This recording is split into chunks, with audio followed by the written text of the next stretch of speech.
Time now for French Connections, our weekly look at the intricacies of French life, and it means Florence Villeminot is in studio. Hey James, good to see you. Good to see you. Now, it always surprises me because just after Christmas, the French have holidays again in February. And so it's the winter break. Often it means going skiing, les vacances d'hiver. School kids in particular, if you've got families, they tend to go to the mountains a lot of the time. Now, this year, unfortunately, things are a little bit different. Everything is different, James. Everything is different. Yeah. And on top of that, you can't make any plans. There's been so much uncertainty over whether there would be another confinement, what that confinement might look like. So it's been impossible to make any plans. And for those who have made plans, it was a question of whether or not to keep those plans. And as on many things, French people were very divided over what to do with their vacances d'hiver. Peut-être partir, mais c'est pas certain encore. On se pose beaucoup de questions. Les vacances de février, on reste à la maison. Il y a moyen qu'on soit confiné bientôt. Alors autant partir maintenant, comme ça au moins on est sûr de pouvoir partir au moins un week-end. Now, usually, Flo, the winter vacation, it's a booming time for these ski resorts. I mean, they're making their money for the year around this time. But France has the reputation for being one of the top destinations in the world for winter sports. So absolutely, French people going, but people coming from abroad as well. It's part of the French psyche. You know, a lot of people associate the winter vacation with shooting down the slopes in the Alps or in the Pyrenees, and of course eating all sorts of delicious mountain food that often involves cheese, fondue, raclette, etc. I've never done it. I'm going to have to do it. You should do it, James. It's really fun. Now, the truth of the matter is, though, skiing is only reserved for a certain privileged minority, it must be said, because it's very expensive. Right. You have to pay for transport, accommodation, the ski pass, ski equipment. It all adds up. And so it means that in normal times, less than 10% of French people actually hit the slopes each year. But despite the high price, it is a booming business for ski resorts, and that's thanks in part to foreign tourists who usually come to the French mountains and represent about 30% of the 10 million people who visit French ski resorts each winter. Usually, ski sports, etc., account for about 18% of France's tourist economy. Wow. Now, 120,000 jobs as well created in these resorts during winter, but all of that upended too. So a big upheaval for people living in those regions. Absolutely. It's a very weird period right now. The COVID pandemic has been terrible for tourism in general, but in particular for these ski stations. And that leads us to our expression du jour, which might seem a little bit weird, but we have been hearing this all the time in the press, les remontées mécaniques.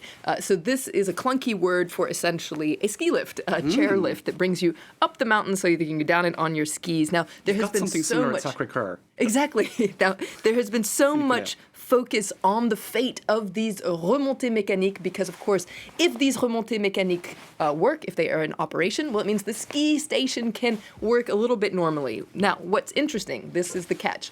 While ski stations are open, the government has required that they keep their remontées mécaniques closed. So as you can imagine, a lot of people who were holding out hope that they might be able to get some ski time in, well, they've just canceled their plans. But that being said, there are some diehard ski fans out there who are going ahead with their plans. Even if it means walking up the mountain, they will be able to get down on their skis. Otherwise, a lot of people are also heading to the mountains to explore other activities, for instance, snow rackets or cross-country skiing. They are determined to have fun no matter what. Pour le ski, on a pris un taxi, on est monté au plus haut du possible par la route. Et puis maintenant, dernière descente, et c'est parti. Là, on va descendre jusqu'au Prat. Et au Prat, il y a une voiture qui va venir nous chercher pour remonter jusqu'ici. Vous allez en faire combien aujourd'hui?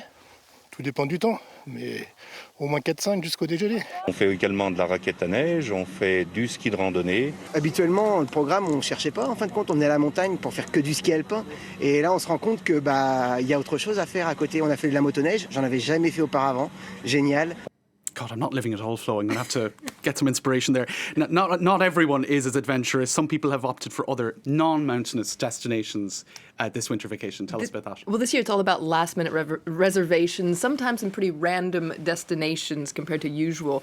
And this is actually good news for the tourism industry because we've been saying it. It's been pummeled by the COVID crisis. In 2020, the sector lost 70 to 80% of its revenue. And things aren't looking any better this year in 2021. A lot of people in the sector are just gritting their teeth, although some people have a little bit of hope as well. Les restaurants étant fermés, les musées et les châteaux étant fermés, il n'y a aucune raison pour que ces personnes viennent. Tout ça en plus pour être confinés dans une chambre à 18h. Les gens préfèrent rester chez eux et attendre un meilleur moment. On pense qu'on aura plus de monde que les autres années, je pense. Parce que tous ceux qui vont pas au ski, ils vont bien avoir envie de sortir, envie de bouger. Nous, le vélo, ça reste un sport individuel, donc ils sont tout seuls. Il n'y a pas de groupe, c'est pas interdit.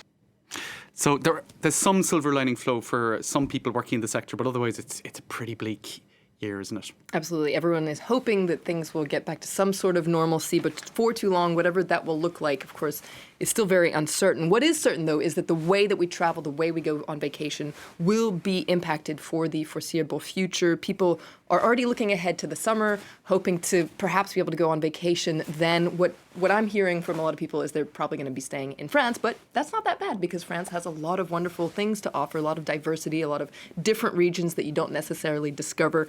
It's a question, I guess, of just getting a little bit curious and discovering your own backyard. Fantastic. One other silver lining, fewer injuries, because I notice here in the newsroom every year someone comes back in crutches after a skiing vacation. It can happen. That is some silver lining. Can be dangerous.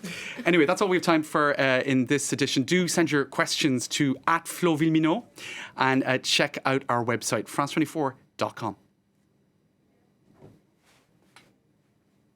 Okay, that's all we have time for. Thanks for watching. Do stay tuned.